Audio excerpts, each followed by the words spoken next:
Hey guys, tonight we are slowing things way down. We're not visiting a palace or witnessing a battle.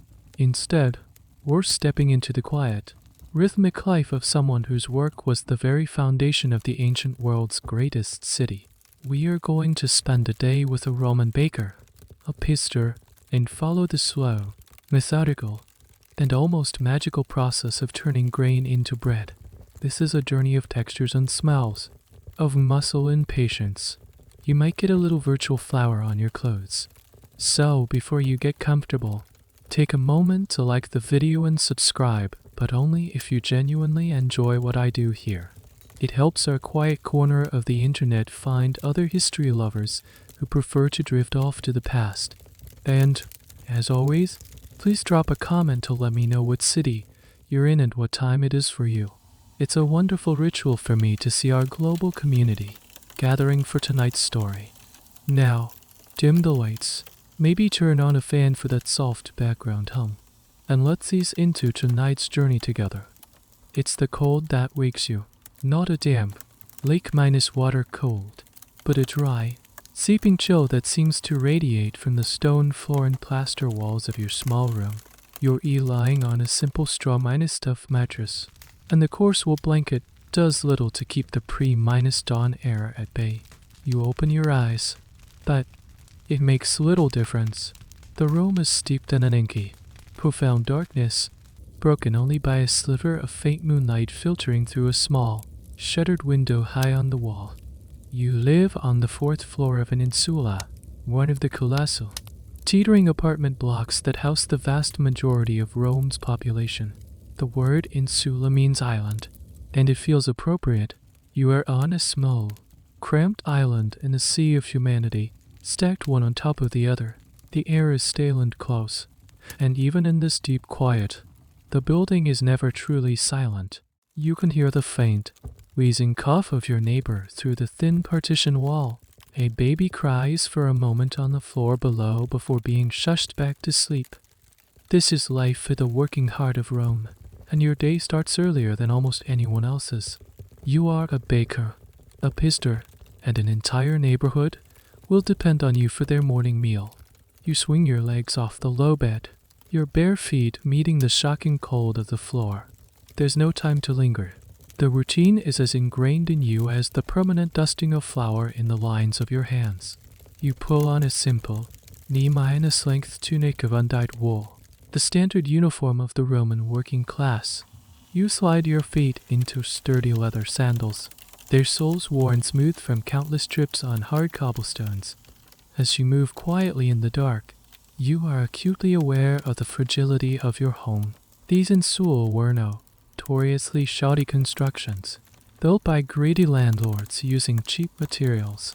Fire is a constant, terrifying threat. Most tenants, like you, have no access to a private kitchen.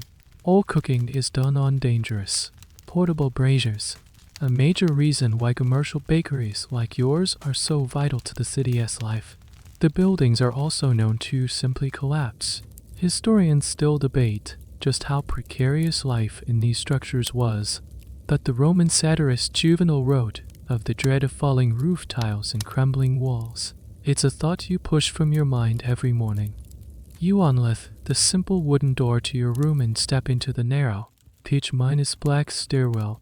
The air is even colder here, and it smells of damp plaster, stale cooking smoke, and the faint, unpleasant odor of the building's communal latrine. You begin your descent, one hand trailing along the rough, gritty wall for balance. The stairs are steep and uneven, a treacherous path in the dark. With each floor you pass, the sounds and smells change. You hear someone snoring loudly on the 3rd floor. On the 2nd, where the slightly more affluent tenants live, you smell the expensive, lingering scent of a perfumed oil lamp. Finally, you reach the ground floor and the heavy main door that opens onto the street. You pull back the thick wooden bar, and the door groans open onto the Roman night. The air that hits you is a shock cool, fresh, and filled with the complex sense of the city. It smells of wood smoke from the bakers' ovens already being lit across the city, the dust of the streets, and the faint, sharp tang of the Tiber River. The street is a narrow, winding alley, paved with large, uneven stones that are slick with nighttime damp. Rome has no street tilted. The only illumination comes from a few flickering torches outside the doors of the wealthy and the faint glow of the moon, which is mostly blocked by the tall buildings leaning in on either side. You see the shadowy figures of the Stercorii, the night-minus soil collectors, finishing their work, emptying the city's latrines under the cover of darkness. It's a vital, if unpleasant, part of keeping this impossibly crowded city functioning. You walk with a steady, purposeful stride. This is your commute. It's not long, just a few twists and turns through the labyrinthine backstreets of the sub-URA district. You pass the shuttered storefronts of other artisans, ace and O- maker, a fuller, a metalsmith. All are still asleep. Only the bakers are stirring. You arrive at your destination. It's a simple, heavy wooden door, no different from the others, but you know it intimately. You pull a large, clumsy-looking iron key from a pouch on your belt. As you fit it into the lock, you take a deep breath. Even through the wood, you can smell it, the dormant, ghost-like scent of a million past baking s. It's the smell of cold ashes, of lingering yeast, and, most of all, of flour. It's the smell of your life's work. You turn the key. The lock gives a loud, metallic clink that echoes in the silent alley, and you push the door open into the waiting darkness of your bakery. The day has begun. You step inside, pulling the heavy door shut behind you. The clank of the bolts sliding into place feels like the true start of your day, sealing you off from the sleeping city and enclosing you in your own small world. The darkness in here is absolute, and the air is thick with the dry, powdery scent of flour. It's a smell so familiar that you barely notice it, but it coats everything: the air you breathe, the back of your throat, the inside of your tunic. You feel your way to a small niche in the wall where you keep your essentials. Your fingers find the familiar shape of a small, terracotta oil lamp and a piece of flint. With a few practiced strikes, a spark catches the wick, and a tiny, hesitant flame sputters to life. You hold it up. The light is weak, a single point of warm yellow in the vast, cool darkness, but it's enough. The bakery begins to reveal itself in slow, dancing shadows. The first thing the light touches is the oven, the fornax. It's a hulking, domed beast of brick and clay built into the back wall, its arched opening sealed with a stone plug. Right now, it is cold and silent.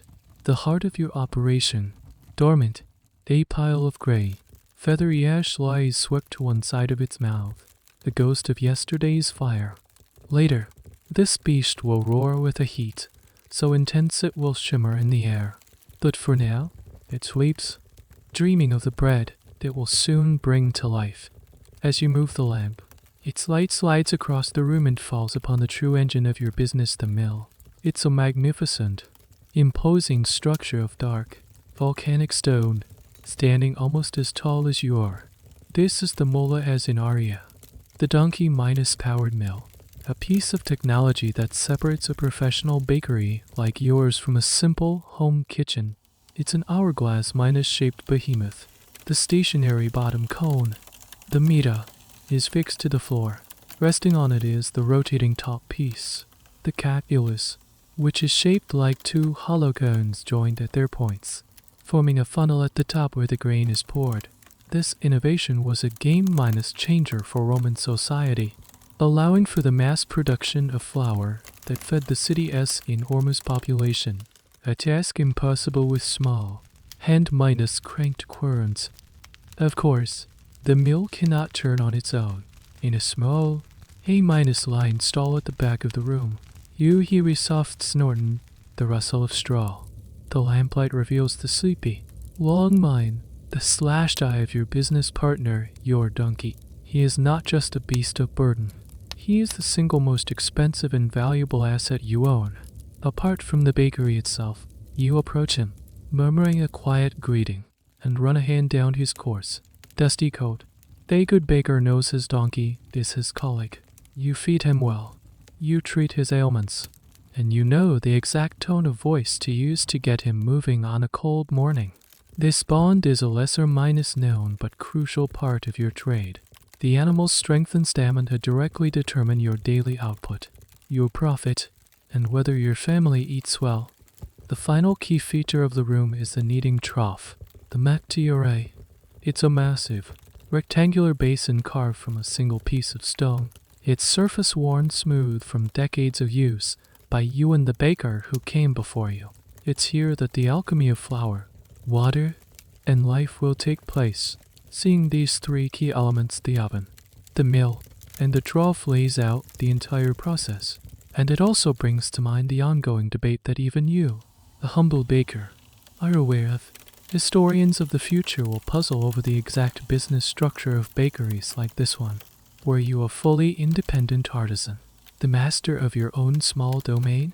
Or were you part of a larger enterprise, an employer contractor working for a wealthy investor who owned a dozen such shops?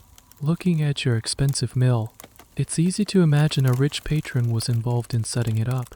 You are a member of the Collegium Pistorum, the Bakers' Guild, a powerful and respected group in the city. But the line between independent craftsman and dependent worker was often blurry in the complex economy of Rome. For now, such thoughts are a luxury. The sun will not wait for you. The city will wake up hungry, and your work has a strict and unforgiving rhythm. You place the oil lamp in a holder on the wall, its gentle light now filling the small space with a steady, reassuring glow. You look at the heavy sacks of grain stacked against the far wall. The first task of the day is not to bake, but to create the very substance of the bread itself. It is time to wake your colleague and make the flour. Before you can turn the mill, you must first inspect your most precious resource, the grain.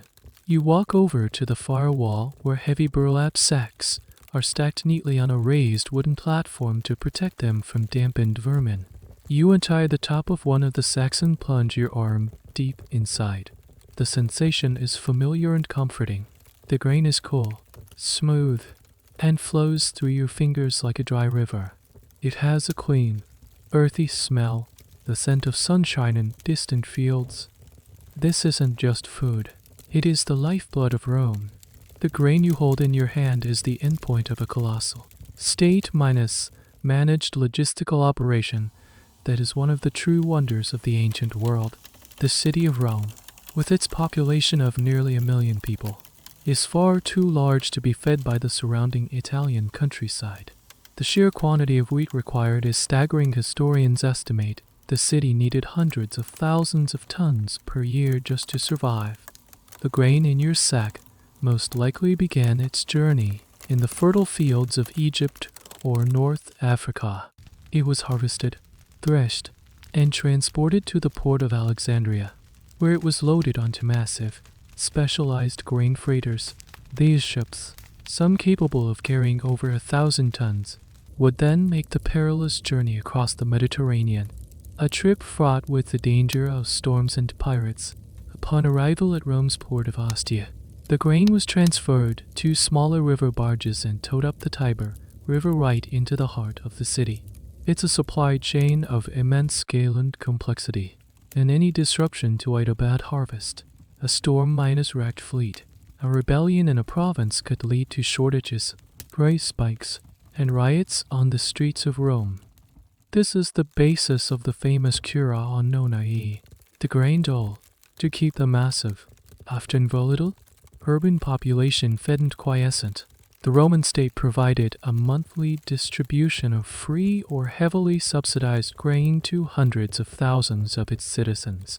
This policy, oft uncynically summed up by the poet Juvenal as bread and circuses pain a met circense, was a cornerstone of imperial politics. An emperor who failed to ensure the grain supply was an emperor whose throne was shaky. You, as a professional baker, stand at a crucial junction in this system. While some citizens would take their grain dole home to grind into a coarse flour for porridge, most lacked the facilities, the mill, the oven, the fuel to bake their own bread. They would bring their ration of grain to a bakery like yours to have it milled and baked for a fee. or they would simply buy ready-made bread from you with their own coin. You are both a service provider and a retailer, a vital link between the emperor's granaries and the citizen's stomach. The quality of the grain you use is paramount. You let the kernels run through your fingers, checking for signs of mildew, pests, or excessive grit. The state-minus distributed grain was not always of the highest quality. Sometimes it was old, sometimes it was poorly stored. A good baker had to know how to work with what he was given, how to coax the best possible loaf from imperfect ingredients. The type of wheat is also important. The most common variety is Triticum durum, or hard wheat, which is high in gluten and ideal for bread making. Sometimes you might get shipments of spelt or emmer, older, hardier grains that produce a denser, darker loaf. There's a fascinating, and somewhat quirky, detail in Roman lore regarding bakers. Because your profession was so essential to the stability of the city, it was heavily regulated. Bakers, like shippers, were part of a legally restricted group. In some periods of the empire, bakers were forbidden from quitting their trade or marrying outside of their guild, ensuring that the vital knowledge and infrastructure were passed down from generation to generation. It was a respected profession, but one that came with a heavy burden of civic duty and a lack of personal freedom that we would find shocking. Historians continue to debate the extent and enforcement of these laws, but they paint a picture of a society where your job wasn't just a job, it was a state-minus mandated destiny. Satisfied with the quality of the grain, you heft the heavy sack onto your shoulder. The weight is immense, a solid, deadening pressure, but your muscles are accustomed to it. You carry it over to the great stone mill. The dust motes dance in the lamplight as you pour the first cascade of golden kernels into the funnel-shaped top of the catalyst. The sound is like a dry waterfall, a rushing, hissing noise that fills the quiet bakery. The mill is ready. The grain is ready. Now, you just need the power to turn it. You walk back to the stall, untie your donkey, and let him out. He knows the routine as well as you do. He stands patiently as you fit the wooden harness over his head and attach the long shaft that connects him to the mill's rotating top stone. The moment is here. The first great labor of the day is about to begin. The transformation of hard, individual kernels into the fine, soft powder of life. With the harness fitted and the shaft in place, you give your donkey a gentle pat on the rump and a quiet, encouraging word. He leans into the harness, his powerful muscles tensing, and with a great, groaning creak of wood and stone, the mill begins to turn. The sound is overwhelming. It starts as a low, deep rumble that you feel in the stone floor, a vibration that travels up through the soles of your feet. As the heavy catalyst gains momentum, the rumble grows into a deafening, grinding roar. It's the sound of stone crushing stone, of thousands of individual wheat kernels being torn apart, their hard outer shells cracking, their soft, starchy endosperm being pulverized. This is not a quiet or gentle process. It is a violent, mechanical act of transformation. The donkey plods forward in a slow, steady circle, his hooves making a soft, rhythmic clop on the paved floor around the mill's base. His path is so well trodden that a faint circular groove has been worn into the stone. He needs little guidance from you now. His body knows the rhythm, the pace, the ceaseless, circular journey to keep him from getting dizzy or discouraged. You might have blinders placed over his eyes, focusing him on the simple, repetitive task ahead. As the mill roars, a new element fills the air dust. A fine, white cloud of flour begins to billow out from between the grinding stones. It coats everything. It settles on your hair and eyebrows, turning them prematurely gray. It gets into your tunic, into your nostrils, into your lungs. The air becomes thick and hazy. The single flame of your oil lamp now a diffuse, blurry glow in the flour-filled atmosphere. This is the baker's constant companion, the white lung that was a known occupational hazard of your trade. You tie a piece of cloth over your mouth and nose, a simple, mostly ineffective defense against the constant inhalation of particulate matter. You stay close to the mill, your senses on high alert. You listen to the sound of the grinding, your ear tuned to any change in its rhythm. A change in pitch could mean the stones are grinding too closely together, creating too much heat and damaging the flour. A stuttering sound might mean the grain isn't feeding properly from the hopper. You use a wooden scoop to add more wheat to the top as the level goes down, ensuring a constant, steady flow. The process is a duet between man, animal, and machine. This technology, the rotary mill, was a cornerstone of Roman economic power. Its invention, likely in the 3rd century BC, revolutionized food production. Before the mola, as in Aria, milling was done with small, hand-operated saddle querns, a slow and incredibly laborious process primarily done by women or slaves within the household. A single person could only produce a few pounds of flour a day. This massive stone mill, powered by the tireless strength of an animal, could grind hundreds of pounds in the same amount of time, freeing up countless hours of human labor and enabling the production of bread on an industrial scale. The design of the mill is ingenious. The hourglass shape of the stones is not just for show. As the grain is crushed, the resulting flour and bran work their way down the sloped surfaces and are expelled from the bottom edge, falling onto a collection ledge at the base of the mill. A peculiar historical detail is the Roman attitude towards the mill. While it was a symbol of progress in production, it was also associated with drudgery and punishment. In Roman comedies, being sent to turn the mill was a common threat for a disobedient slave. For criminals, being condemned to a life of pushing a millstone in a large scale commercial bakery was a harsh sentence. Your donkey is your partner, but in larger establishments, or for those who couldn't afford an animal, this circular, breaking work would be done by the lowest rungs of society. This gives the roaring of the mill's somber undertone. It's the sound of production, but also the sound of servitude. For what feels like an eternity, that is probably an hour or two. The roaring continues. You and your donkey work in the dusty, noisy twilight, a self-contained universe of labor. Slowly, a small mountain of what the Romans called farina begins to accumulate on the ledge at the base of the mill. It's a coarse, brownish mixture, a combination of fine flour, larger bits of undisturbed semolina, and the tough, fibrous outer layer of the wheat, the bran. Finally, you have enough. You give the donkey a signal, and he gratefully slows to a halt. The deafening roar of the mill winds down, replaced by a profound, ringing silence. Your ears feel fuzzy, and the quiet is almost as overwhelming as the noise was. You lead the donkey back to his stall, give him fresh water and a handful of oats as a well-deserved reward.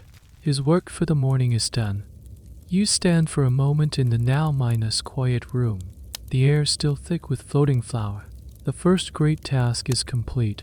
You have turned hard, inedible kernels into a mound of potential. But it is not yet bread. It is not even truly flour yet. The next step is one of refinement and separation, a delicate process that will determine the character and quality of your final product. With the roar of the mill silenced, the bakery settles into a new, more focused quiet. The air is still thick with flour dust, which now begins to slowly, gently settle on every surface like a fine layer of snow. You turn your attention to the mound of coarse, brownish meal you've just created. This is your raw material, a mixture of all the different parts of the wheat kernel, and your next task is to separate them. This is the art of sifting, a crucial step that will define the class and quality of the bread you produce. You take a large, shallow wooden framed sieve, a cribrung. The mesh is made of woven horsehair or fine linen threads, the size of the holes determining the fineness of the resulting flour. Rome had a highly sophisticated system for classifying flour, and a professional baker like you would have several different sieves to produce different grades. You scoop a quantity of the freshly ground meal into the sieve. Then, the rhythmic work begins. You hold the sieve over your clean, stone-kneading trough and begin to shake it back and forth. It's a gentle, rocking motion, using your wrists and shoulders. The movement has to be just right to vigorous, and the larger particles will be forced through. Too gentle, and the fine flour won't separate properly. As you shake, a delicate, almost ethereal cloud of the finest, whitest flour drifts down and settles in the trough below. This is froisse, the flour of the wheat. It's the purest, most valuable part of the grain, comprised of the finely pulverized, starchy endosperm. This is the flour that will be used to make the most expensive, whitest bread. The pan is soliginous, a luxury product favored by the wealthy elite. It was a major stat, a symbol in Rome. The whiter your bread, the richer you were. As it demonstrated, you could afford to discard the coarser parts of the grain. What remains in your sieve after this first sifting is a mixture of larger, slightly yellow particles in the flatter, browner flakes of bran. You set this aside and continue sifting the entire mound of meal, slowly accumulating a beautiful, pristine pile of floss in your kneading trough. But you're not done. The material left in the sieve is still valuable. You switch to a sieve with a slightly larger mesh. Now you sift the leftover material again. This time, what passes through is a slightly coarser, less brilliantly white flour. This is cibarium, or sometimes called secundarum. This is good, honest, everyday flour. It will be used to make the standard, common bread, the panis plebeius, the daily bread of the common people. It's heartier, more nutritious, and much more affordable than the elite white bread. This will be the bulk of your production, the loaves that feed the masons, the shopkeepers, and the dockworkers of your neighborhood. After this second sifting, what's left in the sieve is almost entirely fur, or bran. For a wealthy household, this might be discarded or fed to animals, but for a baker like you, nothing is wasted. This bran is full of fiber and nutrients.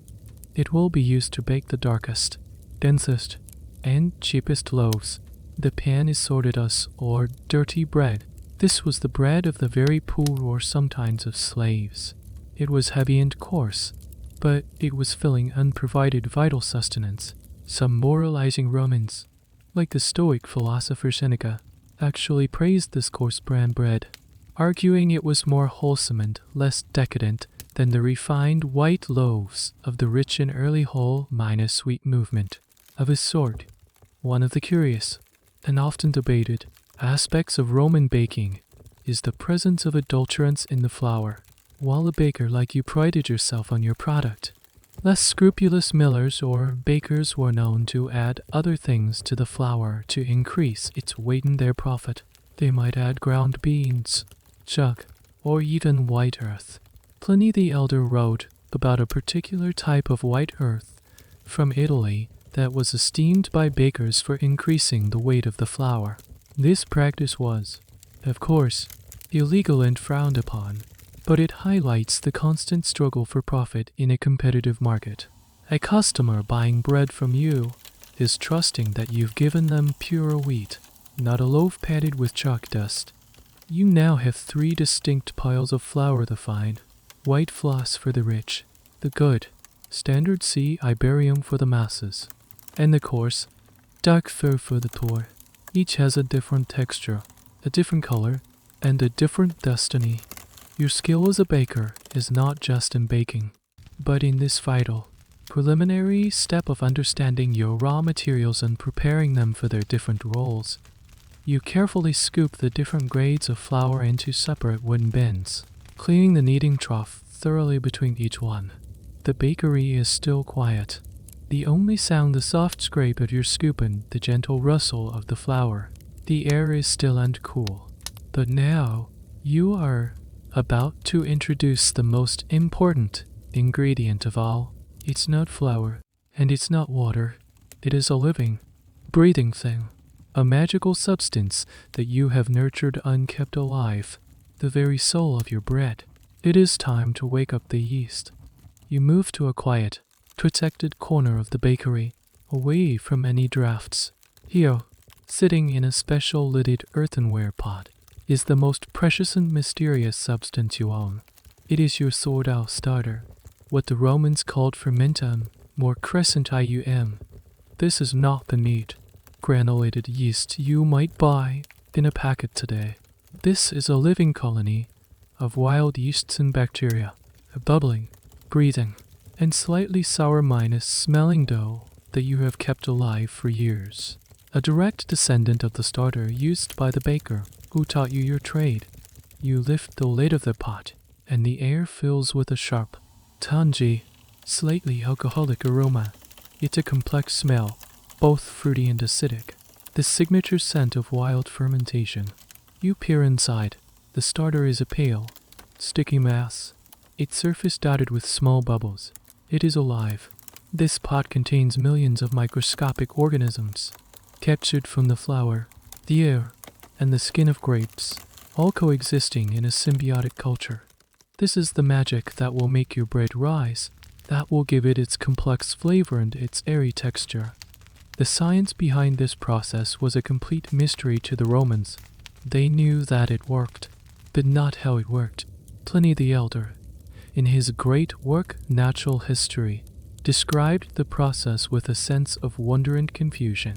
He noted that bakers in Gaul and Spain would use the foam skimmed from beer as puma to make their bread lighter than that of other nations. But Roman bakers, who lived in a wine-minus-drinking culture, relied on this method, using a piece of dough saved from the previous day's batch. He writes that the starter gives the bread not just levity, but a pleasing acidity. He understood the effect, but to cause the action of yeast consuming sugars and producing carbon dioxide gas was invisible, magical. Caring for this starter is a daily ritual, a sacred duty. It is a living heirloom. If it dies, if it gets too cold, too hot, or contaminated, your ability to bake leavened bread is crippled. You would have to start a new one from scratch, a process that could take weeks of patiently nurturing flour and water until the wild yeast took hold, or you would have to beg a piece from another baker. Your starter is a mark of your skill and consistency. You scoop out a large portion of the bubbling fermentum. The part that remains in the pot will be fed later with fresh flour and water, replenishing it for tomorrow's bake. This is the cycle of life in your bakery. A piece of yesterday is used to create today, and a piece of today is saved to create tomorrow. It's a continuous, unbroken chain stretching back through generations of bakers. You place the active starter into a smaller bowl. Now, it needs to be woken up and prepared for the massive job of leavening your dough. You add a scoop of your finest white flour and a small amount of warm water, whisking it into a thick, smooth batter. You are giving the yeast its first meal of the day, encouraging the microorganisms to become more active, to multiply, to build up their strength before they are introduced to the main dough.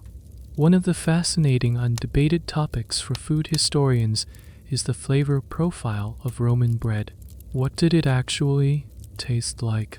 The use of a sourdough starter, as opposed to a pure, commercially cultivated yeast, means the bread would have a distinct tangy or sour note, much like a modern San Francisco sourdough. The exact flavor would have varied dramatically from bakery to bakery, as each starter would have hosted its own unique local colony of yeasts and lactobacilli. The bread from a bakery in the sub-URA might have tasted noticeably different from the bread baked across the river in Trasteva. Your starter, and the flavor it imparts, is your unique signature. While you let the starter activate, you begin to prepare the other ingredients. You need salt, which you keep in a covered stone jar. Salt was a vital commodity, not just for flavor, but for controlling the fermentation process. It strengthens the gluten structure of the dough and slows down the yeast activity, just enough to allow for better flavor development. And of course, you need water. This is where you, as a Roman baker, have an incredible advantage over almost any other baker in the ancient world. You don't have to use stagnant well water or carry heavy buckets from a distant, possibly contaminated river. You have access to one of the greatest marvels of Roman engineering, a technology that flows right into your neighborhood. You pick up two large clay amphorae, their handles worn smooth from your grip, and head for the door. It's time to fetch the daily gift from the aqueducts. You open the bakery door, and the world has changed. The deep, inky blackness of the night has dissolved into the soft, gray light of early dawn. The city is beginning to stir. You can hear the distant clatter of wooden shutters being thrown open, the first calls of street vendors, and the low, rumbling sound of iron-rimmed cart wheels on cobblestones, a sound that was legally banned from the city streets during the daylight hours to reduce noise and congestion, but was permitted now in the early morning. Carrying your heavy clay amphory, you walk down the narrow alley to the nearest public fountain. This isn't just a simple tap. It's a testament to Rome's engineering genius. It's a large, carved stone basin where a constant, gushing stream of clean, cool water pours from the mouth of a sculpted lion's head. The sound of the splashing water is a refreshing, lively counterpoint to the quiet of your bakery. This water has traveled for miles to reach you, flowing from the distant hills through one of Rome's magnificent aqueducts. There were 11 major aqueducts that supplied the city, a network of channels, tunnels, and iconic arched bridges that stretched for hundreds of miles. Together, they delivered a staggering amount of water into the city each day by some estimates, more water per capita than many modern cities have today. This incredible public work was the secret to Rome's immense size and sanitation. It provided water for the great public baths, for the latrines, for the wealthy private homes, and for hundreds of public fountains like this one, which provided free, clean water to the masses. As you wait your turn, you see other members of your community gathering.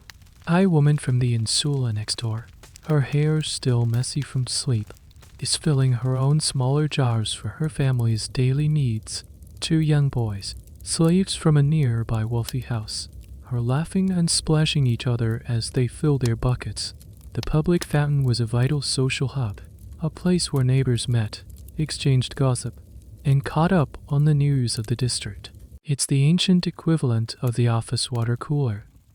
You finally reach the spout and place your amphora underneath the gushing stream. The water is shockingly cold and crystal clear. For a baker, the quality of your water is almost as important as the quality of your flour. Its temperature affects the speed of fermentation. Its mineral content can affect the flavor and structure of the dough. The water from different aqueducts even had different reputations. The Aqua Marcia, for example, was famous for its purity and coldness and was considered the best drinking water in Rome.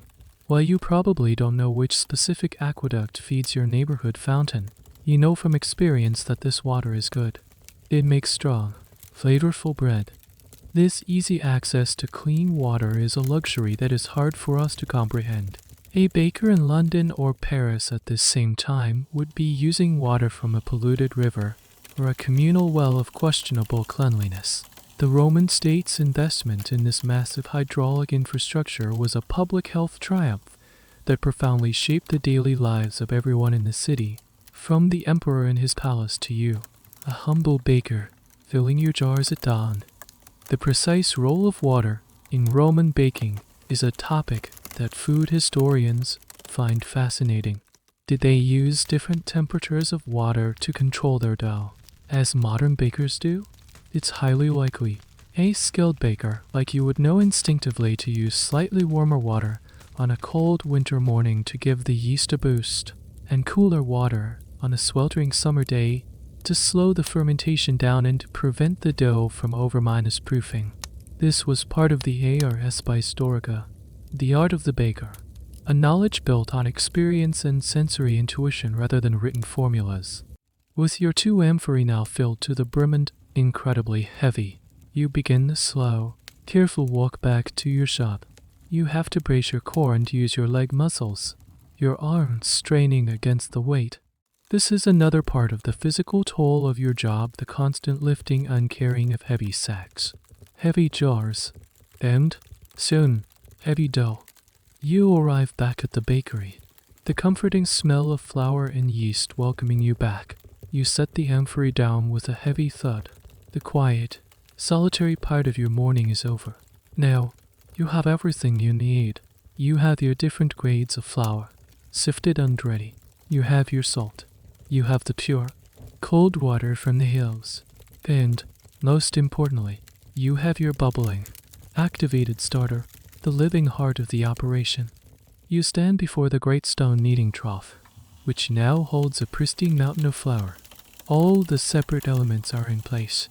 The next step is to bring them all together, to perform the first great act of culinary alchemy. It is time to mix the dough, to combine the inanimate and the animate, and to create the sticky, shapeless mass that will, with your skill and patience, become bread. The bakery is filled with a quiet sense of anticipation. All the preliminary work, the grinding, the sifting, the fetching of water is complete. Now, the true artistry begins. You stand before the massive stone kneading trough, a baker before his altar. It is time to create life. First, you focus on the dough for the common bread. The pan is plebios, which will make up the bulk of your sales. You've already filled the trough with a substantial amount of the good minus quality Iberian flour. You use your hands to form a large well in the center of the flour pile, creating a kind of flour volcano. This is a practical technique, a simple way to contain the wet ingredients before they are incorporated. Into this well, you pour a generous amount of the cool, fresh water from your amphora. The water pools in the center, held in place by the flour walls. Then, you add the salt, sprinkling it into the water so it can dissolve easily. Adding the salt now is a crucial step that you know by instinct. If you added it directly to the yeast, it could inhibit its activity. By dissolving it in the water first, you ensure it will be evenly distributed throughout the dough. Finally, the moment of insemination. You take the bowl of your now lively and bubbly starter, the fermentum, and pour the thick, G-loopy mixture into the pool of water. For a moment, the three separate elements flour, water, and yeast exist in the same space but are not yet one. You watch as the starter begins to disperse in the water, turning it a milky, cloudy white. Then, you begin to mix. Using your hands and a large wooden paddle, you start to break down the flour walls, bringing the dry and wet ingredients together. The initial stage is messy and chaotic. The flour resists the water, forming dry lumps. The dough is a sticky, shaggy, unappealing mass that clings to your hands and the sides of the trough. It looks nothing like bread. This initial combination of ingredients is a process that modern bakers call autolyse, though you know it simply as the first mix.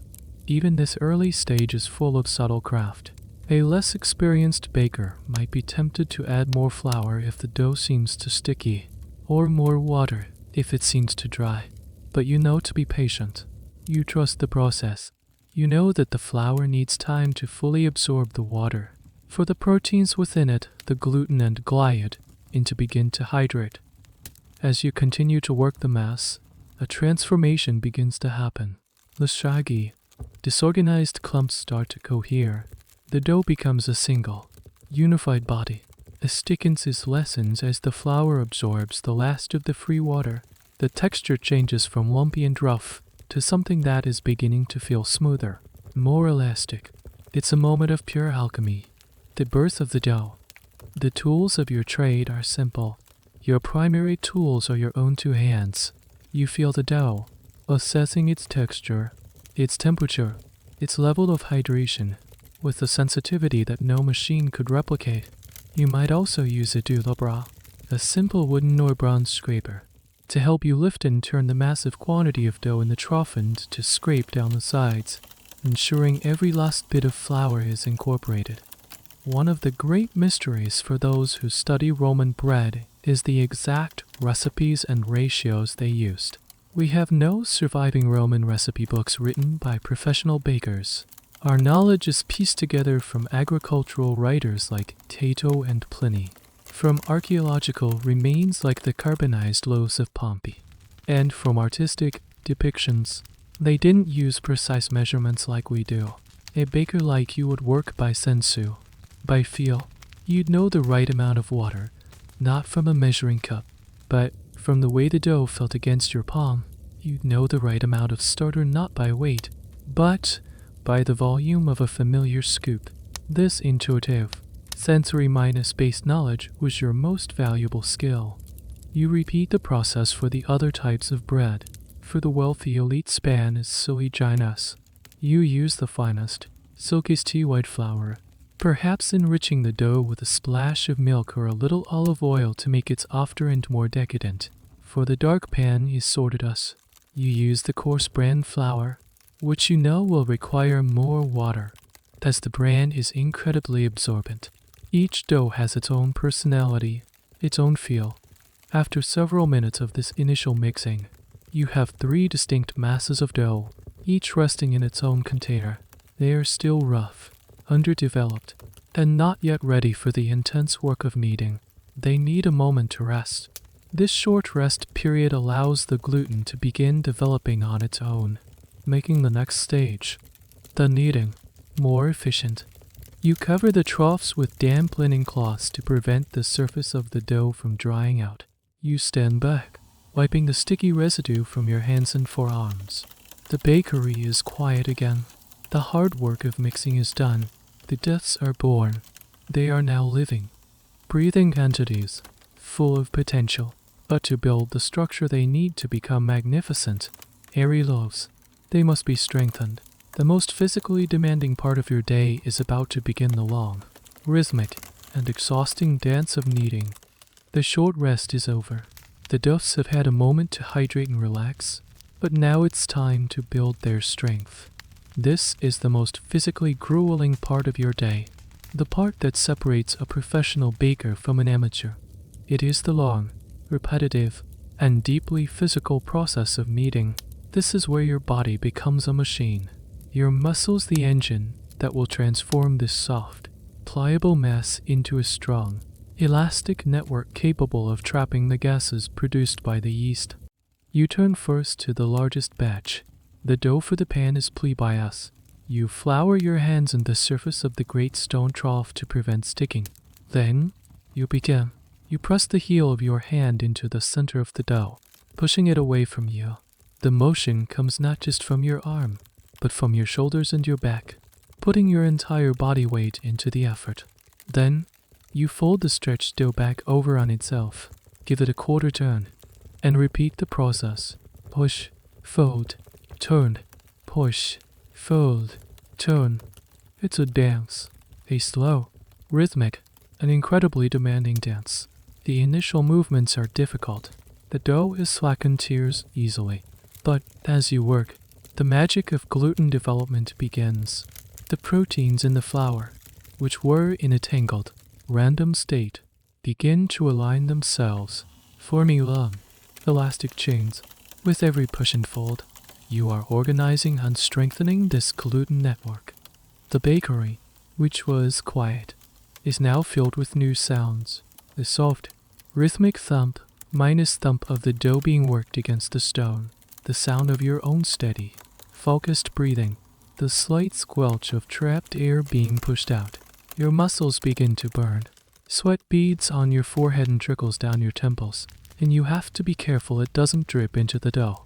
This is hard, physical labor, and you will do this for what feels like an eternity. Archaeological evidence from bakeries in Pompeii and Dostia gives us a fascinating glimpse into how this was done on an even larger scale. Some bakeries had massive mechanical kneaders. These were large, circular stone basins in which a machine with heavy wooden arms, powered by a donkey or horse walking in a circle, would rotate and pummel the dough. The existence of these machines shows that the Romans understood the need for intense, prolonged kneading and sought to mechanize it for their largest scale operations. However, your bakery is a smaller, more traditional establishment. You rely on the power of your own body. This intense physical effort is one reason the Roman state was so keen to regulate the baker's profession. The city needed a constant, reliable supply of strong, skilled bakers. A baker wasn't just someone with a recipe. He was an athlete, a craftsman whose physical endurance was a vital part of his skill set. The reliefs on the tomb of Eu RYS Daces the Baker, one of the most famous baker-related monuments in Rome, depict every stage of the bread-making process, celebrating the labor and technology involved. It shows that Romans, or at least this one very successful baker, took immense pride in the hard work of their profession.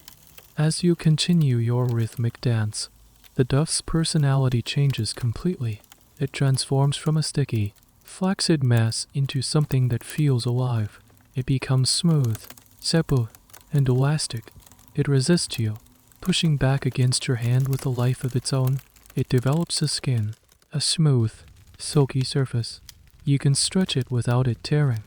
A sign that the gluten network is developed. This is the window pane test that modern bakers use, and you know it by the feel in your hands. The Romans had a keen, if unscientific, understanding of this process. The writer Aulus Gellius recorded a strange and wonderful anecdote about the philosopher Favorinus, who used the process of kneading dough as a metaphor for educating a student. He argued that just as a baker must use the right amount of strong and persistent force to create a good dough, a teacher must use a firm but gentle hand to shape a student's mind. It's a beautiful metaphor that shows how the everyday act of baking was woven into the philosophical and intellectual life of the city. After what seems like an age, that is probably 20 to 30 minutes of continuous, hard labor, the dough for the common bread is ready. It is smooth, strong, and full of potential energy. You shape it into a neat ball, a boule, and place it in a large, lightly oiled clay bowl. You cover it with a cloth. Now, it is time for its first rest, its first breath. This is the bulk fermentation, where the yeast will begin its work in earnest, filling your carefully constructed gluten network with bubbles of gas. But your work is not done. You turn to the other doughs, the soft, enriched dough for the white bread and the heavy, dense dough for the brown bread. Each requires a slightly different touch, a different kneading time. You begin the baker's dance all over again, your tired muscles protesting, but your practiced rhythm taking over. Push, push, fold, turn, push, fold, turned. The slow, life-giving heartbeat of the bakery. With all the doughs needed undressing in their bowls, a period of quiet calm descends upon the bakery. This is the stage of bulk fermentation, a time of patient waiting. Your work is not over, but the most physically demanding part is done. Now, you must let nature, or as you see it, the magic within the fermentum, do its work. The yeast is now consuming the simple sugars in the flour and releasing carbon dioxide, the tiny bubbles of gas that will inflate your dough and give the final loaf its light, airy structure, or crown. This is a crucial resting period not just for the dough, but for you as well. You take the opportunity to perform other, less strenuous tasks and to observe the city as it fully awakens. You unbar the top half of your shop's front door, letting the morning light and the sounds of the street flood in. The narrow alley is no longer dark and silent. It's now bustling with life. The air is filled with the cacophony of a Roman morning. You hear the rhythmic clang, clang, clang of a blacksmith's hammer from a nearby workshop. You hear the high-pitched shouts of children playing a game with knuckle bones on a neighbor's doorstep. A merchant hawking his wares, perhaps cheap pottery or colorful textiles, walks by, his loud, sing-song voice echoing off the tall buildings.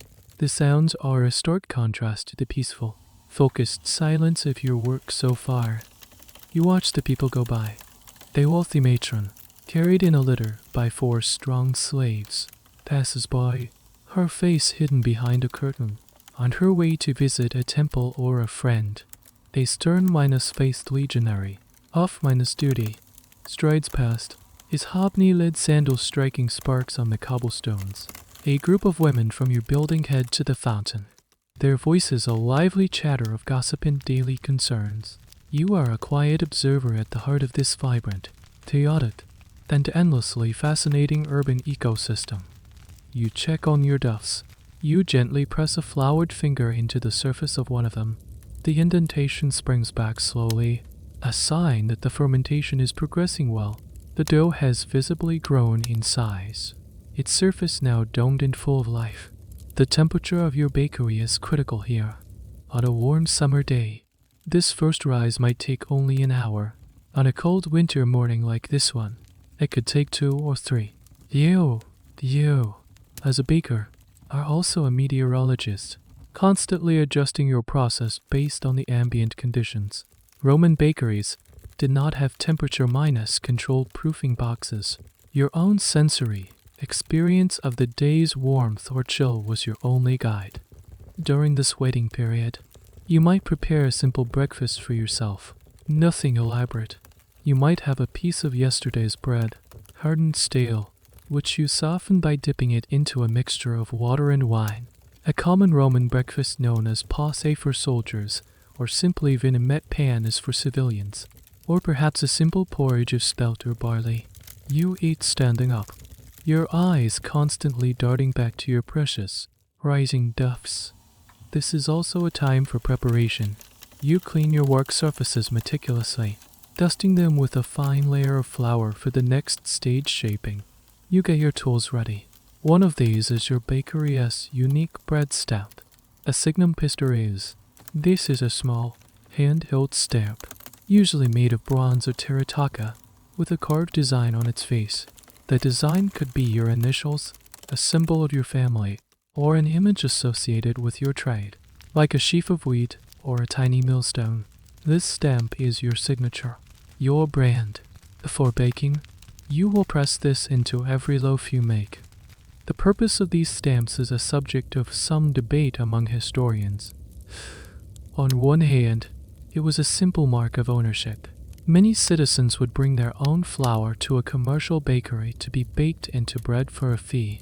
The stamp ensured that they got their own bread back, made from their own flour. But it was also a mark of pride and quality control. In a city with hundreds of bakeries, your stamp was your reputation. If a customer bought a bad loaf, they knew who to blame. If they bought a good one, they knew where to return. The hundreds of different stamps found in the ruins of Pompeii and Herculaneum attest to a vibrant and competitive baking market. The doughs have now doubled in size. They are puffy, airy, and full of gas. The first breath is complete. The quiet time is over. You gently turn the doughs out of their bowls onto your floured work surface. The dough deflates with a soft, sighing sound as the trapped gas is released. This punching down is a crucial step to redistribute the yeast and sugars, ensuring an even second rise. Now, it's time to give the bread its identity, to transform these shapeless blobs into the iconic forms that will soon grace the tables of Rome. The moment has come to give your dough its final form. This is a stage of skill and dexterity, where you transform the living, breathing mass into the recognizable shapes that your customers expect. Your hands, which were instruments of brute force during kneading, now become tools of precision and artistry. You work on a clean, generously floured wooden board. First, you take the large mass of dough for the pan is plié using a simple bronze scraper. You divide it into equal sized pieces. You do this by eye, your years of experience allowing you to portion the dough with remarkable consistency. Each piece will become a standard 1-pound Roman loaf, the libra. You take one of these pieces and begin to shape it. You gently flatten it into a disc, then fold the edges into the center, creating tension on the surface of the dough. You cup your hands around it and roll it on the board, coaxing it into a tight, perfect ball or duel. The surface is smooth and taut, a skin that will hold in the gases during the final proof and baking, ensuring a good of unspring. Now for the most iconic shape of all. You take one of these round loaves and, using the side of your hand or a dull scraper, you press for deep indentations into the top, dividing the loaf into 4 distinct quadrants. This is the panis quadratus. This shape is so quintessentially Roman that it's almost a symbol of the city itself. Hundreds of carbonized loaves with this exact shape were found in the ovens of Pompeii, perfectly preserved for 2,000 years, giving us a direct, tangible link to your work. The purpose of this quadrant shape is a source of friendly debate among food historians and archaeologists. Was it purely decorative, or did it have a practical purpose? The most likely theory is that it was functional. The deep scores allowed the bread to be easily broken into for equal pieces without a knife. In a world where many people ate on the go or in simple settings, having a pre-minus portioned loaf was incredibly convenient. It was a simple, ingenious piece of design for the common man. Next, you turn to the dough for the panis siliginas, the fine white bread for the wealthy. This dough is softer, more pliable. You might shape it into smaller, more elegant rolls, or perhaps into a braided loaf. A panis toward us to show off its fine quality and the skill of the baker. The shapes for the elite were often more varied and decorative. Another way to signal status. For the heavy bran dough, the pan is sorted as. The shaping is simpler. It's a dense, low-minus gluten dough, so you typically form it into rustic, simple round or oblong loaves. There is less concern with creating surface tension, as this bread will not rise as dramatically. As you work, your movements are efficient and hypnotic. Divide, shape, score. Divide, shape, score.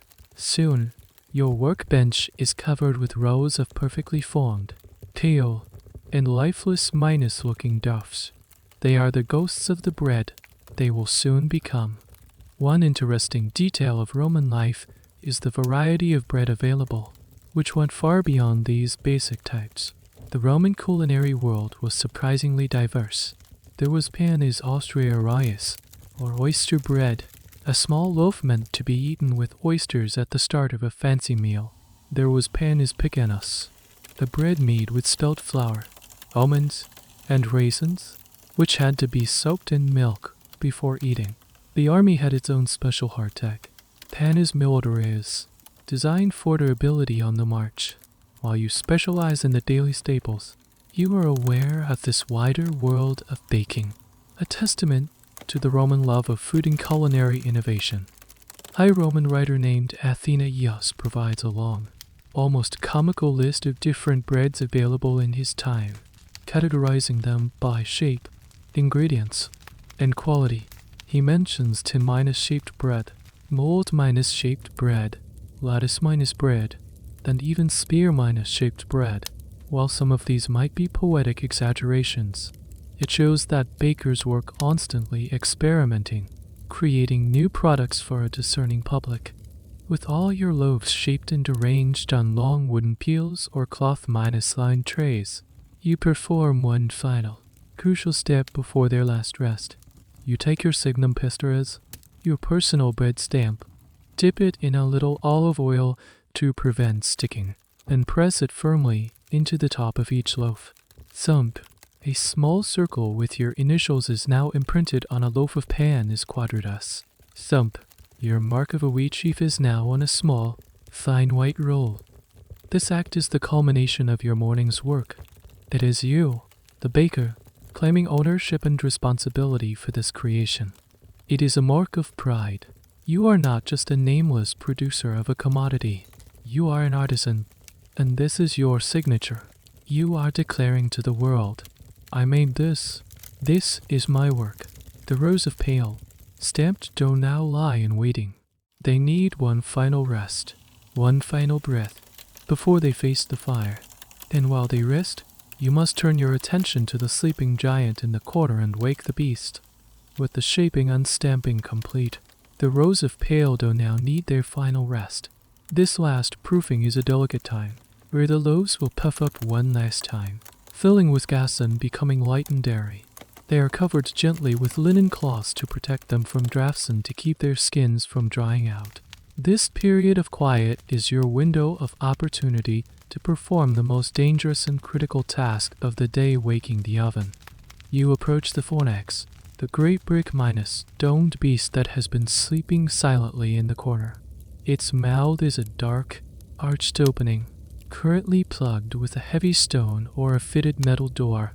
The air around it is cool. Your goal is to transform this cold, dormant chamber into a roaring inferno with a stable, radiant heat capable of baking hundreds of loaves to perfection. This is not as simple as just starting a fire. The process is a careful art, a science learned through years of trial and error. First, you clear out the fine, gray ashes from yesterday's bake using a long Midas-handled metal rake. You need a clean hearth for a clean bake. Next, you begin to build the fire. You start with a kindling small, dried twigs, wood shavings, and perhaps some bundles of dried grapevines, which were a common and excellent fuel source. You arrange this carefully in the center of the oven floor. Then, you lay larger pieces of wood on top split logs of oak or beech, well minus seasoned and dry. Grained, unseasoned wood would produce too much smoke and not enough heat, ruining the flavor of the bread. Fuel was a major expense for a baker, and securing a reliable supply of good minus quality firewood was a constant business challenge. With the wood stacked inside, you take your flint and steel and ignite the kindling. A small, hungry flame flickers to life, licking at the dried twigs. You blow on it gently, encouraging it, feeding it oxygen.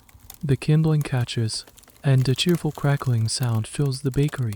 The small flame grows, spreading to the larger logs, and soon, the proper fire is roaring inside the oven's dome. Now you must manage the fire, a process that can take an hour or more. You use your long Midas-handled rake to push the burning logs around, ensuring the entire oven unchamber the floor. The walls and the dome is heated evenly. The goal is to soak the thick brick and clay walls with heat. The bricks will absorb the thermal energy and, later, when the fire is removed, they will radiate it back out as a steady, intense heat, baking the bread with a perfect, even energy. As the fire grows in intensity, the bakery begins to warm up. The chill of the pre-minus dawn hours is finally banished, replaced by a growing, comforting warmth. The air fills with the pleasant, smoky smell of the wood fire. The light from the oven's mouth dances across the walls, casting flickering, dramatic shadows. The beast is waking up, and its breath is hot. The design of the Roman fornax was incredibly efficient. The low, domed shape was perfect for trapping and circulating hot air. Many bakeries, including the ones found in Pompeii, had a 2- level design. The oven itself was on the upper level. At a comfortable working height, the area underneath was for fuel storage or, sometimes as a chamber to keep dough warm while it proofed. This practical, integrated design shows a sophisticated understanding of ergonomics and workflow. One of the less known hazards of your profession was the risk of fire. You are, quite literally, playing with fire in a small, enclosed space, often in a building made of wood and plaster, surrounded by other, similar buildings. An errant spark, a moment of inattention, could lead to a catastrophe. The Great Fire of Rome in 64 AD, which devastated the city, was famously and likely falsely blamed on the Emperor Nero. But it was far more likely to have started in a place just like this, a shop where open flames were in constant use. A good baker is not just a craftsman. He is a master of fire safety. How did you know when the oven was hot enough? You had no thermostat, no temperature gauge. You relied on your senses. You would look at the color of the bricks inside the dome. When the black soot from the initial fire had burned off and the bricks glowed a faint, whitish minus gray, you knew you were getting close. You might also throw a small handful of flour onto the oven floor. If it ignited and burned instantly, the oven was too hot. If it turned a dark brown too slowly, it wasn't hot enough. If it toasted to a perfect, golden brown in a matter of seconds, the temperature was just right. It was an intuitive science. Finally, the moment arrives. The oven is saturated with heat. The air inside shimmers. Now for the most dramatic part of the process. You take your long handled rake and skillfully pull all the burning embers and remaining pieces of wood out of the oven, dropping them into a metal bucket of water to extinguish them. The oven chamber is now empty, but it is a vessel of pure, radiant heat. You quickly sweep the hearth clean of any remaining ash with a wet mop made of rags tied to a long pole. The steam hisses and billows out of the oven's mouth. The oven is ready. A clean, intensely hot, and perfectly heated chamber awaits its offering. You turn to your rows of proofed kilowatt loaves. Their final rest is over. It is time for them to be transformed by the kiss of the flame. The moment of transformation has arrived. The bakery is now a hub of intense, focused activity. The air is hot and thick with the smell of wood smoke and the faint, sweet, and tangy scent of the proofing dough. There is no time to waste. The oven is at its peak temperature, a perfect, radiant chamber of heat, and this optimal baking window is fleeting. You grab a pulla, a long minus-handled wooden peel. It's essentially a giant, flat paddle, the baker's primary tool for loading and unloading the oven. You sprinkle its surface with a little coarse semolina or bran to act like tiny ball bearings, ensuring the soft dough will slide off smoothly onto the oven floor. You work with a swift, practiced efficiency. You gently lift one of the fully proofed loaves, let's say a classic pan is quadratus, and place it on the peel. The dough is delicate now, full of air, and must be handled with care to avoid deflating it. You line up several loaves on the long peel. Then, you turn to face the gaping, shimmering mouth of the fornax. The wave of heat that rolls out is immense, a physical presence that makes you squint and lean back. You take a deep breath, bend your knees, and with a quick, decisive, forward minus jerking motion, you slide the peel into the oven and deposit the loaves directly onto the hot brick floor. They land with a soft thump. You repeat this process, peel after peel, working quickly to fill the oven, arranging the loaves in neat rows to maximize the space. You have to be careful not to place them too close together, as they will expand even more in the heat. This initial blast of intense heat is what causes oven spring, the final, dramatic rise the bread takes in the first few minutes of baking. The water in the dough rapidly turns to steam, expanding the air pockets created by the yeast, while the heat begins to set the outer crust. Once the oven is full, you seal the opening with its heavy stone plug or iron door. This traps the heat and the steam inside. The steam is crucial. In the first part of the bake, a steamy environment keeps the crust of the bread soft, allowing it to expand to its full potential. Later, the steam will dissipate, and the dry heat will create a crisp, golden minus brown crust. You, as a Roman baker, might not have known the precise physics, but you knew from experience that a moist start and a dry finish made for the best bread. Some bakers might have even tossed a cup of water onto the oven floor just before sealing it to create an extra burst of steam. Now another period of waiting begins, but this is not the slow, patient waiting of fermentation. This is a tense, focused waiting. The baking time is relatively short, perhaps only 20 to 30 minutes, depending on the size of the loaves. Over minus, baking by even a few minutes can burn the bread. Under minus, baking will leave you with a gummy, doughy center. Your timing must be impeccable. And again, you have no clock, only your instincts and experience. As the bread bakes, a new smell begins to fill the bakery. A scent that is, for many, the most comforting and wonderful smell in the world. It's the aroma of baking bread. It's a complex and beautiful scent, a mixture of toasting grain, caramelizing sugars, and the subtle, tangy notes of your soda starter. This is the smell that will soon drift out into the alleyway, an irresistible advertisement, drawing in your first customers of the day. This scent is the culmination of your entire morning's labor. It's the smell of the Egyptian fields where the wheat was grown, the roar of the mill, the strength of your donkey, the art of your sifting, the life in your starter, the sweat of your kneading, and the fire of your oven, all concentrated into one glorious aroma. While you wait, you might quickly mix a simple glaze. For some of the finer white rolls, you might brush them with a little milk or egg wash when they are nearly done to give them a rich color and a soft, shiny crust. This detail is one of those small touches that separates a master baker from a mere producer of bread. The Roman fascination with bread and its symbolism is profound. Bread was not just sustenance, it was a symbol of civilization itself. To eat bread was to be Roman. Barbarian tribes, in the Roman view, ate coarse porridge or meat. Civilized people ate bread. The act of transforming raw grain into a leavened loaf was seen as a fundamentally civilizing process. Your daily work, in a small way, is upholding the very idea of Rome. How did you know when the bread was done? You would crack open the oven door for a quick peek. The color of the crust was the primary indicator. It should be a deep, rich golden brown. You might also tap the bottom of a loaf. If it sounded hollow, it was likely done. This simple percussion test is a technique still used by bakers today, an unbroken tradition stretching back thousands of years. This connection, this shared sensory knowledge across millennia, is a humbling and beautiful thought. The time is right. The aroma is peaking. The color is perfect. You grab your long wooden peel once more.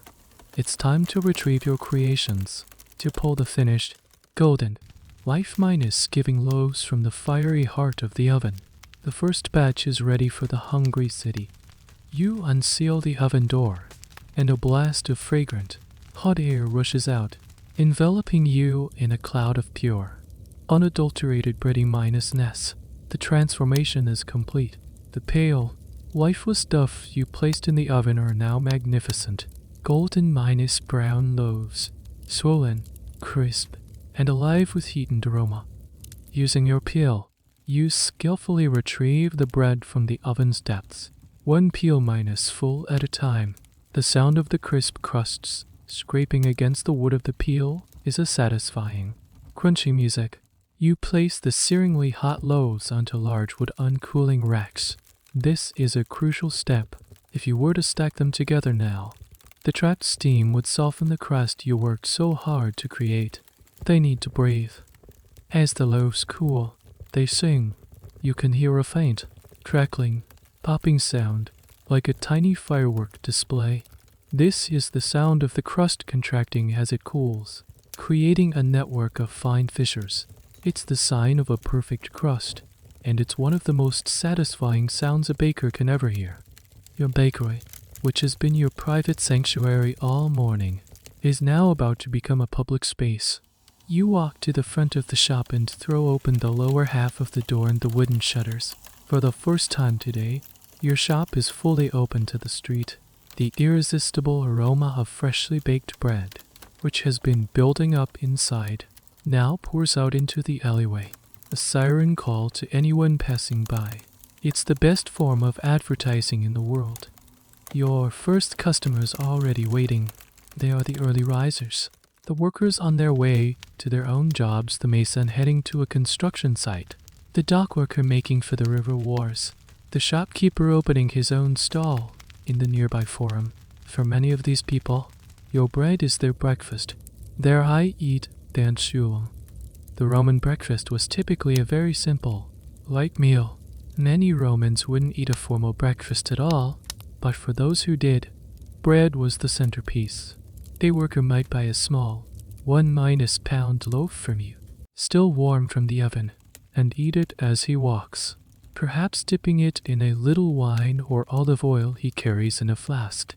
There were no breakfast restaurants as we know them. Your bakery, and others like it, were the fast-food joints of ancient Rome. Your shop is simple. You have a stone counter at the front. Behind it, you stack the different types of bread. The pan is quadrate as loaves, the bread of the people, or piled high. The smaller, finer white rolls are arranged neatly on a separate tray. Their higher price understood by all, and in a separate basket are the dark, heavy loaves of pan is sorted as. A transaction is a straightforward affair. A customer points to the loaf he wants. A pound of the usual. Marcus, he might say. You take his coins, perhaps a few bronze asses, or a silver sestertius, and place them in a wooden coin box. You hand him his bread. There's no fancy paper bag or wrapping. He simply takes the loaf in his hands. The exchange is quick. efficient, and repeated dozens of times. Some of your customers aren't buying bread, but are here to pick up loaves they paid you to bake. These are the citizens who received their grain oil and brought the raw wheat to you yesterday. They hand you a small token, a tessera, which identifies their order. You find their specific loaves, marked with their family's unique bread stamp, and hand them over. This service-based side of your business is just as important as your direct retail sales. It's interesting to ponder the social atmosphere of a Roman bakery. It was a place of commerce, but also a neighborhood hub. While waiting for a new batch to come out of the oven, customers might exchange local gossip, complain about their landlords, or debate the latest chariot race results. As the baker, you are a central figure in this community, a reliable, familiar face they see every single day. You know their families, their jobs, and their preferred type of bread. The Roman state understood this social importance. The Bakers' Guild, the Collegium Pistorum, was not just a trade union. It was a powerful social and religious organization. It had its own meeting halls, its own patron deities like the goddess Fernax, the spirit of the oven, and organized its own festivals. Being a member of this guild gave you status and a sense of belonging in the vast, anonymous city. Future historians will argue about how much autonomy these guilds truly had, with some seeing them as arms of state control and others as genuine grassroots organizations. The truth is likely somewhere in the middle. For the next hour or two, your shop is a hive of activity. You are constantly moving, serving customers, making change, and, most importantly, continuing to bake. As the first batch sells out, you already loading the next batch of proofed loaves into the hot oven. The cycle of baking, selling, and cooling continues, a constant, flowing process driven by the city's insatiable appetite for bread. You are no longer just an artisan in solitude. You are a shopkeeper, a businessman, a vital cog in the machine that feeds Rome. The morning rush, a frantic but profitable period of serving the city's workforce, gradually subsides. The sun is higher in the sky now, streaming through the open door of your shop and illuminating the flour dust that still hangs in the air. The intense pace of baking and selling slows to a more manageable rhythm. You have a few hours before the next wave of customers arrives, those looking for bread for their midday meal. The PRNDIUM. This lull is your chance to take a well-deserved break and have your own meal. You slide the heavy wooden bolt across the lower half of your door, a simple closed for lunch sign to the outside world. The relative quiet is a welcome relief after the constant chatter of customers and clinking of coins. For the first time since before dawn, you can sit down. You pull a low wooden stool into a patch of sunlight and sink onto it with a weary sigh. Your back aches, your arms are tired, and your feet throb from hours of standing on the hard stone floor. Your lunch, like your breakfast, is simple and centered around your own product. You would never eat one of the fine white rolls intended for your wealthy customers. That would be eating into your profits. Instead, you take a pan as quadratus from the cooling rack. It's from the first batch of the morning, no longer hot, but still perfectly fresh. The crust is thick and crunchy. The inside the crumb is chewy, moist, and full of the slightly tangy flavor of your sourdough starter. You break off a piece of the bread along one of its scored lines. This is the foundation of your meal. Alongside it, you might have a small piece of salty, hard cheese, likely a quesadilla made from sheep's or goat's milk. Cheese was a common food for ordinary Romans, a good source of protein and fat. You might also have a few olives, tiered in brine. Their sharp, salty taste a perfect complement to the bread, and perhaps a raw vegetable, depending on the season, a crisp spring onion, a radish, or a piece of celery. This is the classic Mediterranean triad that formed the basis of the Roman diet: bread, olives in the form of oil, or the fruit itself, and grapes in the form of wine. Your simple lunch is a perfect, humble expression of this culinary trinity. You pour yourself a cup of cheap, everyday wine, which you dilute with water from your amphora. Drinking wine undiluted was considered barbaric and uncivilized. Mixing it with water was the mark of a respectable Roman. This diluted wine, or was a staple of the working man's diet, a source of calories and a safe way to drink water that might otherwise be questionable if not for the alcohol's antiseptic properties. As you eat, you might contemplate the business side of your life. You think about the cost of the grain, the price of firewood, the health of your donkey. You mentally calculate the day's earnings so far. Did you make enough to cover your rent for the insula this month? Will there be enough left over to buy a new tunic for your son or a small gift for your wife? The life of a Roman artisan was often one of precarious financial balance. A sudden spike in the price of wheat or a slow sales week could be disastrous. This is a good moment to touch on a fascinating and often overlooked aspect of Roman bakeries, their role in social mobility. While many bakers were humble artisans, some were incredibly successful entrepreneurs. The most famous example is Marcus Virgil, Iseus, a man who was likely a former slave, a freedman who rose to become a wealthy and powerful public contractor, managing a large scale baking operation that supplied the state. His massive, trapezoid tomb, which still stands in Rome today, is decorated with elaborate friezes showing every stage of his business milling, kneading, baking, and even weighing the bread under the watch of a magistrate. The tomb is a proud, public declaration of his success, a testament to the fact that even a man from a humble background could achieve great wealth and status through the business of bread. It was the Roman dream, baked into stone. You finish your meal, wiping your hands on a rough cloth. The simple food has restored your energy. The short rest has eased the ache in your muscles. You look around your bakery at the cooling loaves, the flour dusted mill, the warm, sleeping oven. This small, dusty, and chaotic space is your kingdom. It is a place of immense labor, but also of pride and independence. It connects you to the earth through the grain, to the engineering of the empire through the water, and to the community through the customers you serve. Your quiet moment of reflection is over.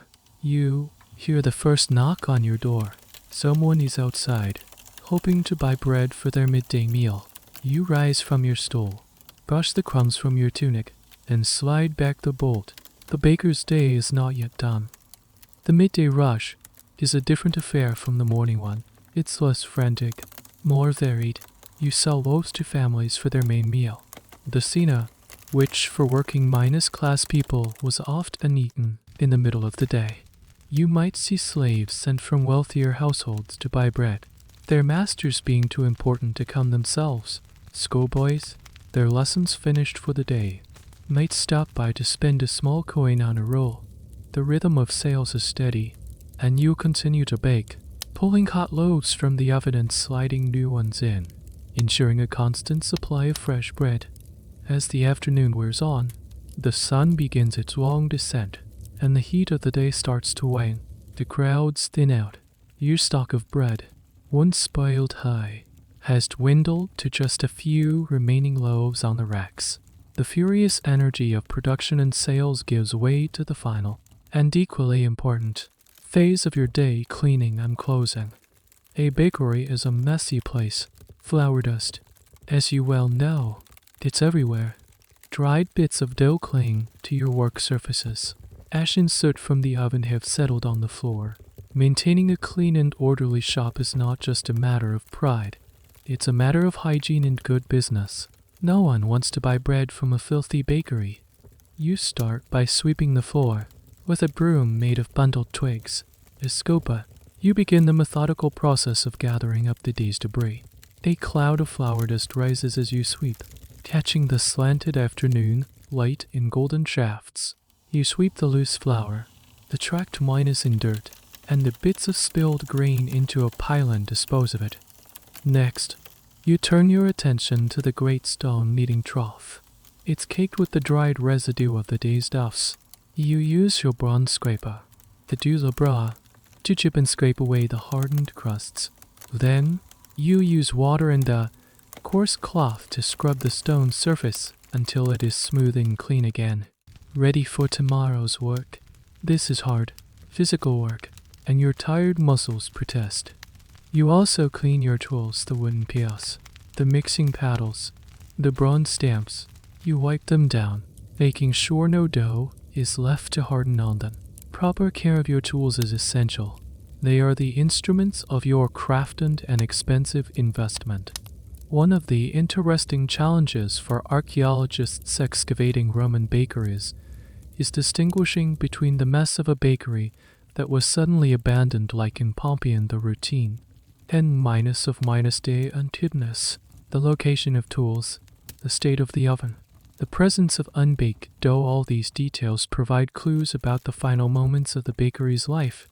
A neatly clean trough and swept floor might suggest a normal end to a working day, while tools scattered about in loaves left in the oven tell a more dramatic and tragic story. As you clean, you might begin to prepare for tomorrow. You take the small portion of starter that you saved in its earthenware pot and you feed it. You add a measure of fresh flour and a little water, stirring it all together. This replenishes the food for the living yeast, ensuring it will be active and ready for you in the pre-dawn darkness of the next morning. This simple, final act is a gesture of hope, an investment in the future, a promise that the cycle of baking will continue. You also have to deal with any leftover bread in ancient Rome, with no artificial preservatives, went stale quickly. Any loaves that remain unsold at the end of the day represent a potential loss.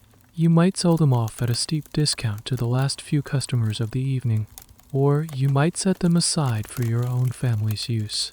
Stale bread could be revived by dipping it in wine or water, or used to make a thick bread-based porridge.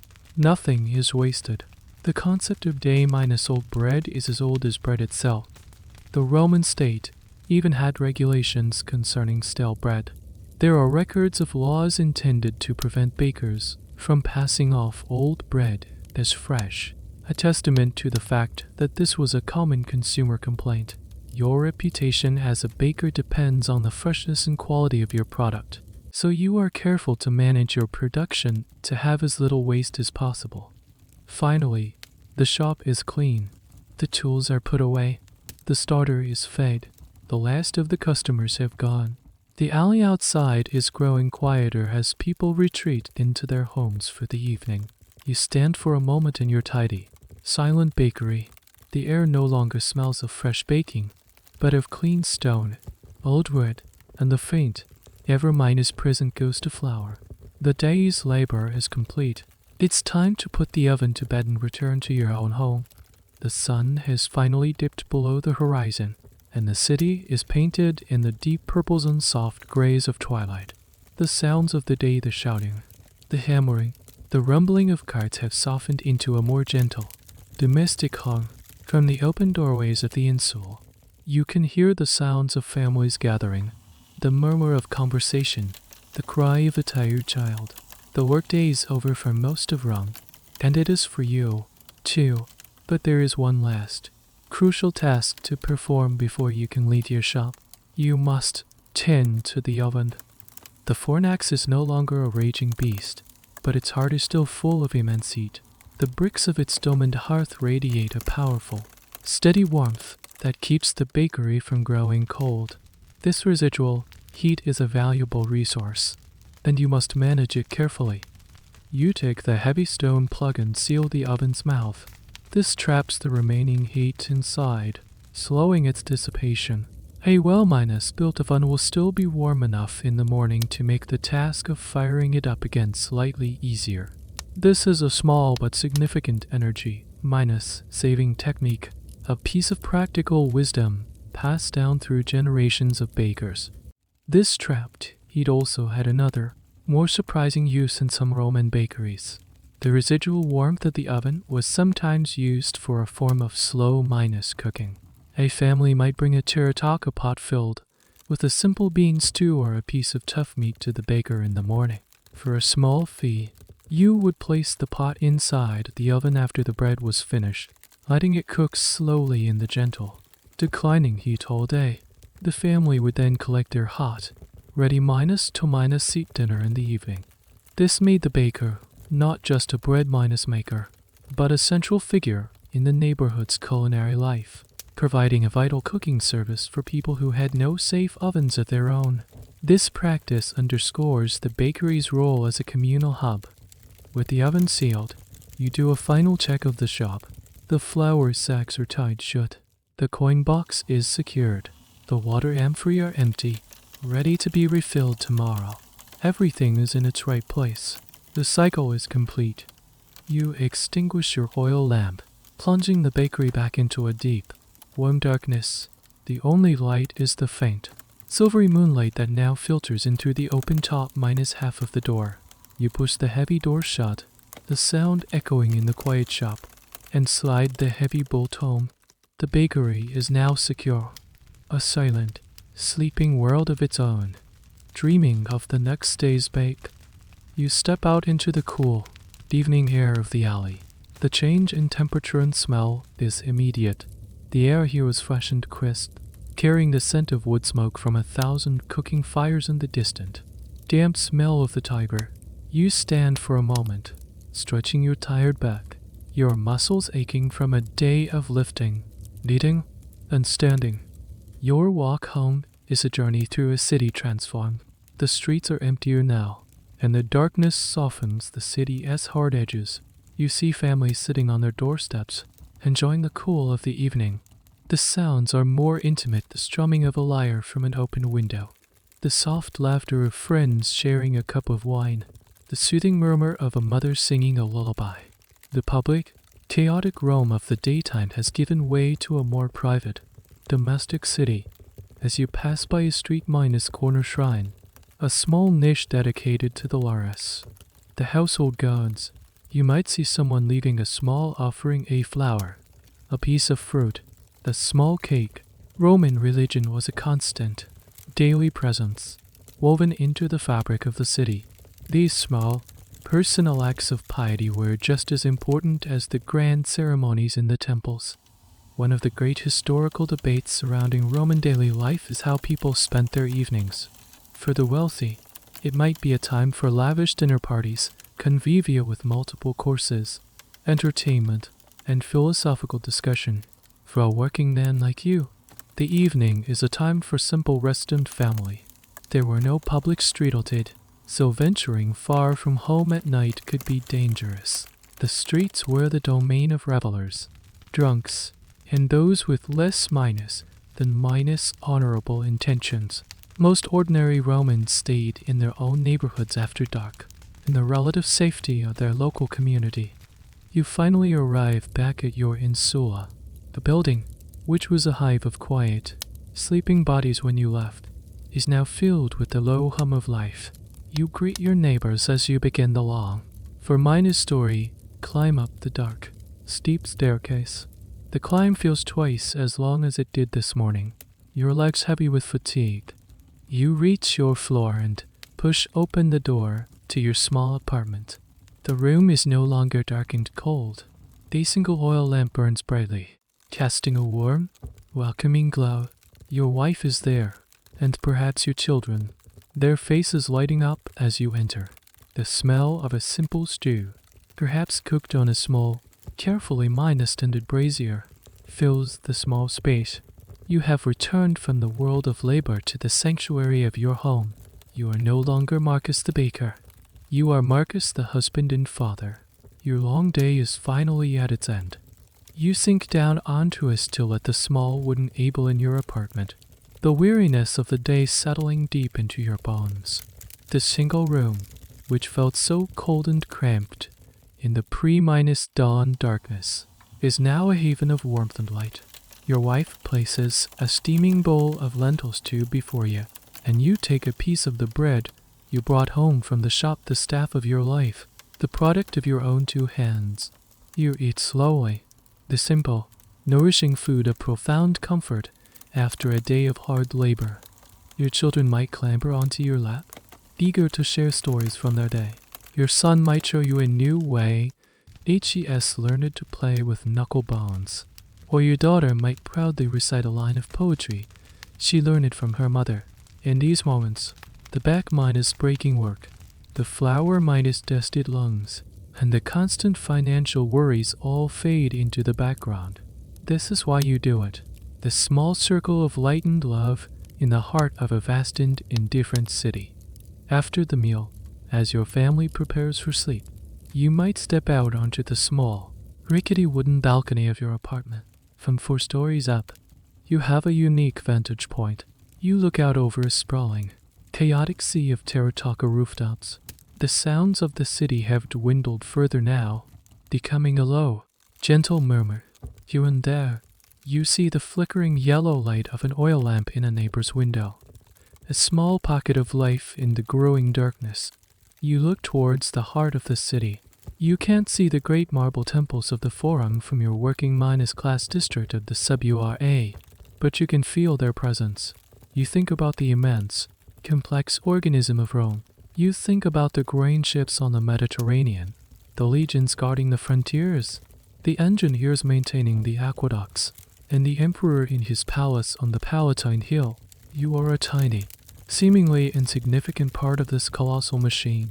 Yet you know that your role is vital. Without you, and the thousands of other bakers like you, the machine would grind to a halt. The city cannot run without its daily bread. This relationship between the common Roman and the state is a topic of endless fascination for historians. Was the bread and circuses model cynical to love social control, keeping the masses placated and politically impotent?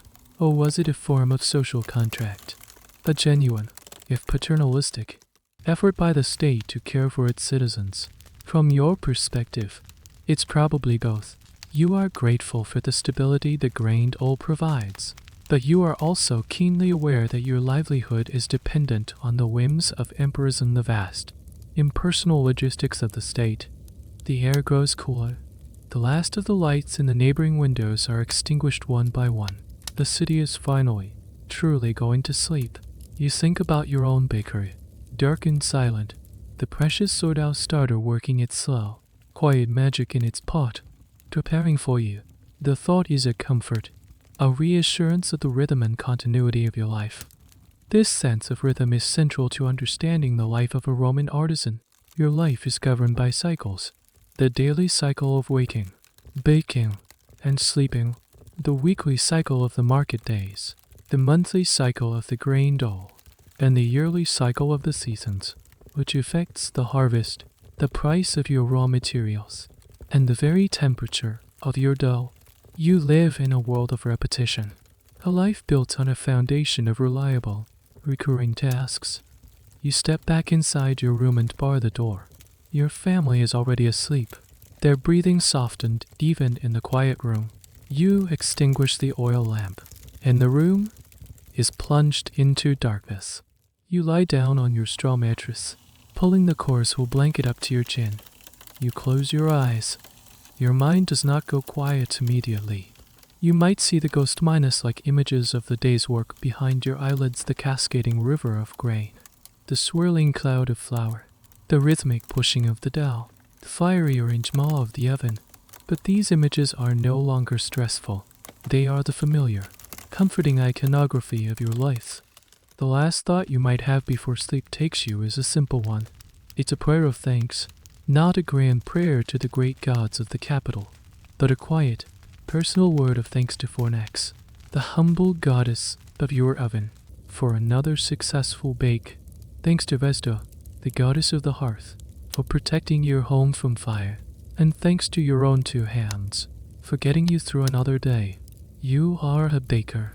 You are tired, and in the heart of the world's greatest city, you drift into a deep and dreamless sleep.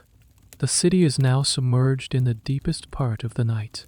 A profound silence has fallen, a silence so complete that it feels ancient.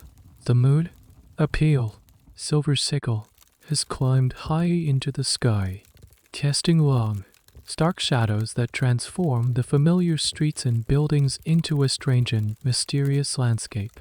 The Rome of daylight, a city of noise, color, and crowds has vanished. replaced by a monochrome world of stone, shadow, and sleep. You are no longer in the cramped apartment or the dusty bakery.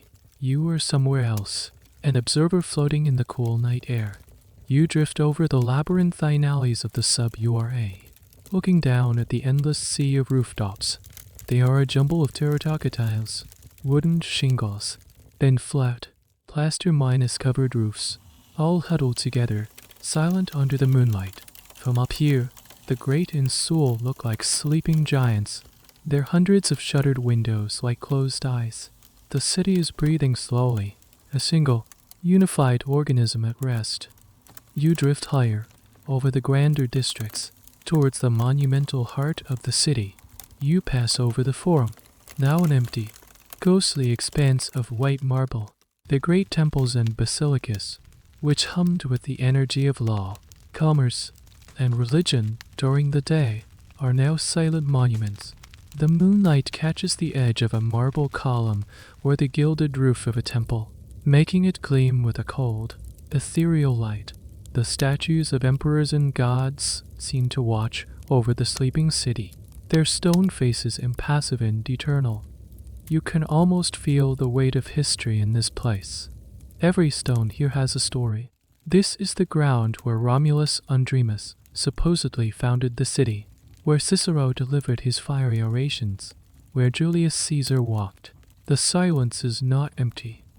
It is filled with the echoes of centuries of triumph, tragedy, and relentless ambition. You continue your nocturnal journey, drifting towards the Palatine Hill, the exclusive domain of the emperors. You look down upon the sprawling, opulent complex of the imperial palace.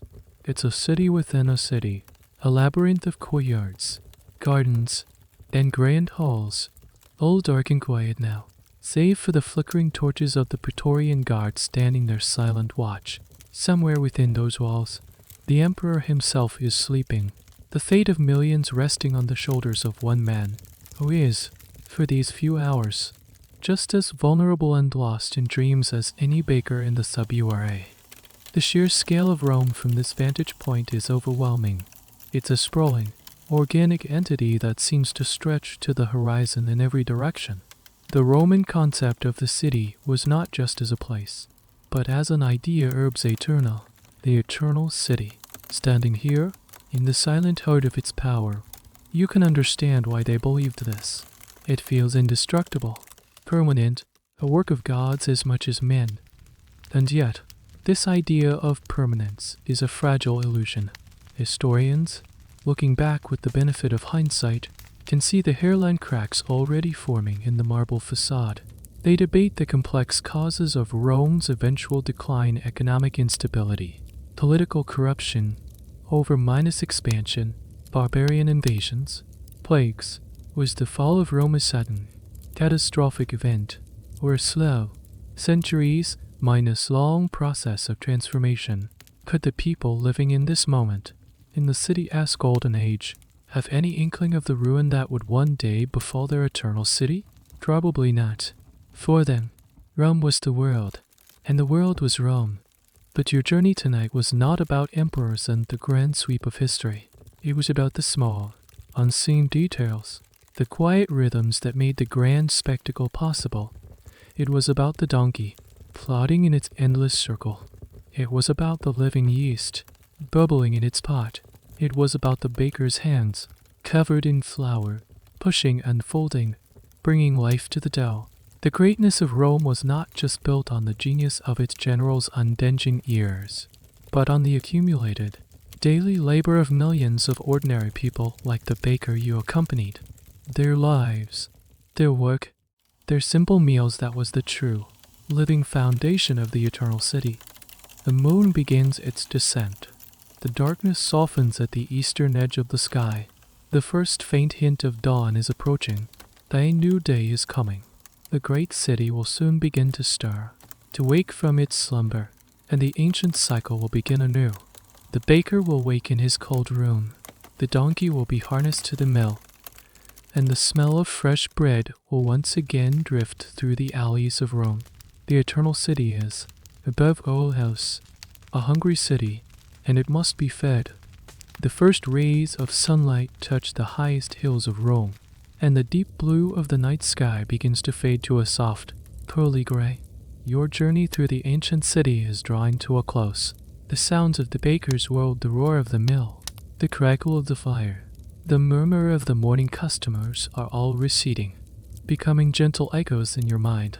It's time to leave the cobblestone streets and the flower-minus dusted air behind and prepare for your own well-discerned rest. You find yourself back in your own quiet space, the world of ancient Rome, now a story that has been told. The air is still, and a comfortable silence has settled around you. You decide to perform one last, simple ritual, a final nod to the baker's craft, to ease your transition from this waking world to the world of dreams. You are going to prepare a simple, comforting drink. You take your favorite mug,